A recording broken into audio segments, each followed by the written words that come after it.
At a time দুটো শক্তির বিরুদ্ধে, ফর্মাল দুটো শক্তির বিরুদ্ধে, ইসরায়েল এবং আমি সবসময় বলি যে যেটাই ইসরায়েল সেটাই আমেরিকা, যেটাই আমেরিকা সেটাই ইসরায়েল।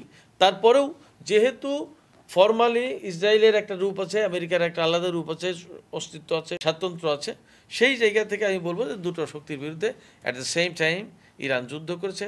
এটা ইতিহাসের বাঘ ঘুরিয়ে দেওয়ার যুদ্ধ, বাঘ ঘুরিয়ে দেওয়ার ঘটনা, যেখানে অনেক কেন কোনো পরাশক্তি আমেরিকার সাথে ডাইরেক্ট এখনও কনফ্রন্টেশন এইভাবে যুদ্ধে জড়ায়নি।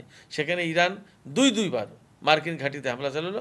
একবার 2020 সালের জানুয়ারি মাসে ইরাকের আইন আল আসাদ ঘাঁটিতে এবং ইরবিলে হামলা চালিয়ে একেবারে মিসমার করে দিয়েছিল, ধ্বংস করে দিয়েছিল দুটো ঘাঁটি। এবং এবার কাতারে মার্কিন ঘাঁটিতে হামলা চালিয়েছে।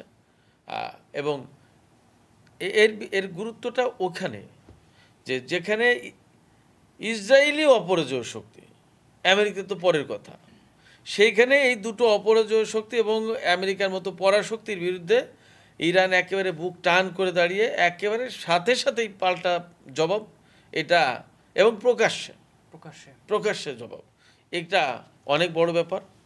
তাদের হিম্মত, তাদের সামরিক সক্ষমতা, তাদের টেকনোলজি, তাদের যুদ্ধাস্ত্র, তাদের প্রস্তুতি এবং তাদের সেনাবাহিনীর সক্ষমতা সমস্ত সব কিছু প্রমাণ করে দিয়েছে। এখন এ কথা কোনোভাবেই ভাবতে সাহস পাবে না বা ভাবতে পারবে না আমেরিকা বা ইসরায়েল যে ইরানকে হামলা করে তারা একেবারে নিরাপদে নির্বিঘ্নে থাকতে পারবে। এই যে মিথ, এই যে ধারণা, এটা একদম পরিষ্কার করে পাল্টে গেছে, বদলে গেছে। ফলে পৃথিবীর ইতিহাস, পৃথিবীর অনেক কিছু এখান থেকেই বদলে গেছে।